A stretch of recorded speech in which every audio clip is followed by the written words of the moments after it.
Well, as promised, we're going to take you now to the NLTA president, Dean Ingram. He says teachers should be the priority or a priority when the vaccinations are coming through.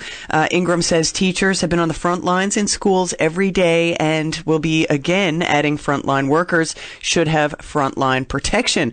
This is what he had to say to VOCM's Brian Callahan. We've heard the Minister of Education state very clearly, we've heard others say it as well, that our K-12 education system is an essential service and our teachers are essential workers. Vaccinating teachers would add another layer of protection for students and staff that, in turn, will increase the likelihood of schools staying open safely once the in-school class resume. We need our schools open. And while the details of our Phase 2 vaccination priorities haven't yet been identified, we do believe that teachers should be included. That being said, I'm not saying that teachers should be the only group in Phase 2, but the recent outbreak has been primarily among school-aged children, and government has clearly stated that K-12 is that essential service. You can't maintain a K-12 education system without teachers. We're not saying that we should be ahead of the elderly. We're not saying we should be ahead, or our members should be ahead of those that have underlying health conditions. We're not saying we should be ahead of healthcare workers, and those are on the front lines of healthcare. But our members are on the front lines in our schools every day, teaching and supporting students during what unprecedented times. Frontline workers should receive frontline protection after those vulnerable populations and our healthcare workers. And we are beginning to hear that other jurisdictions within the country are already heading that direction.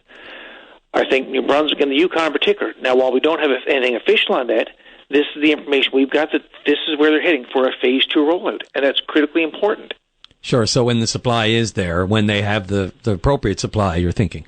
Yes, I mean, again, we think that our members, the problems of teachers who are on the front lines of our province education system, should be vaccinated in a secondary rollout once we have vaccinated the vulnerable populations and our healthcare workers. We should be grouped in that grouping as well.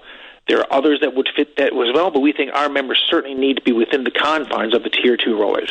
Understood. And do you have any update on children with complex needs? We heard the minister yesterday mention that they will not be able to be taught in schools right now. So, and it seems very much still up in the air. What's the latest there?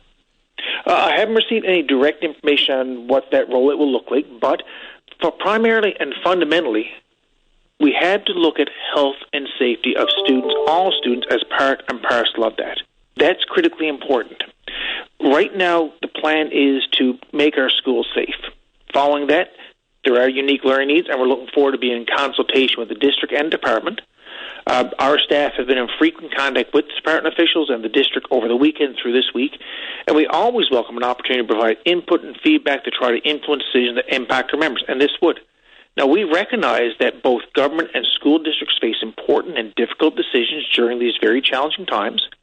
Our association, and myself on behalf of the association, will always advocate what's in the best interest of our members and students. The working conditions of teachers are learning conditions of students, and we have to ensure that it's done safely. So just specifically, though, are there any options being bandied about here? Because right now, there doesn't seem to be any solution to kids with complex needs other than being at home with parents. We haven't seen any specific details around that.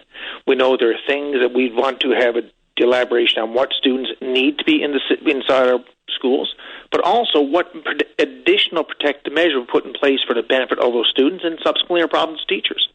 These are things there, and we'll always avail of any opportunity to be engaged with the department and district on decisions moving forward.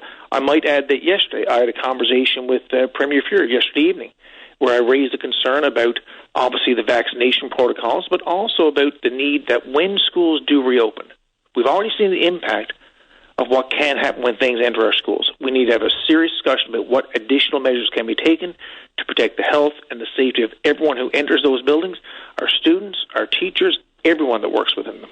And what was Mr. Fury's response? He was receptive to the conversation. He was engaged in the conversation.